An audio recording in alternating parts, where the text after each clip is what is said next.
இன்றைய மன்னா ஒரு கேள்வியுடன் ஆரம்பிக்கிறேன். நீங்கள் ஜெபிக்கும் தேவன் உங்கள் செயல்களில் தெரிகிறாரா? உங்களுடைய ஆன்சரை கமெண்டில் பதிவிடுங்கள். கர்த்தர் ஏசாயா 1:17 சொல்கிறார், நன்மை செய்ய படியுங்கள், நியாயத்தை தேடுங்கள், ஒடுக்கப்பட்டவனை ஆதரித்து திக்கற்ற பிள்ளையின் நியாயத்தையும் விதவையின் வழக்கையும் விசாரிங்கள். அன்பானவர்களே, கிறிஸ்தவ வாழ்க்கை என்பது ஜெபம் மட்டுமல்ல, வேத வாசிப்பு மட்டுமல்ல, ஆலயம் செல்வது மட்டுமல்ல. நம்முடைய விசுவாசம் நம்முடைய செயல்களில் தெரிய வேண்டும்.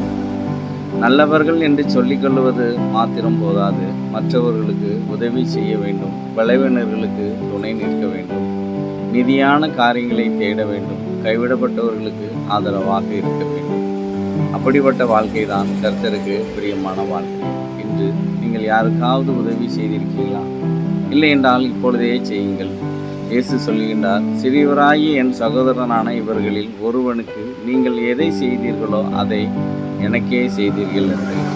எனவே நன்மை இப்பொழுதே இன்றே செய்ய தொடங்குங்கள், தீமையை விட்டு விலகுங்கள். கர்த்தர் இந்த வார்த்தையை உங்கள் வாழ்க்கையில் ஆசீர்வதிப்பாராக. ஆமென். இன்று நீங்கள் யாருக்கு நன்மை செய்ய போகிறீர்கள்?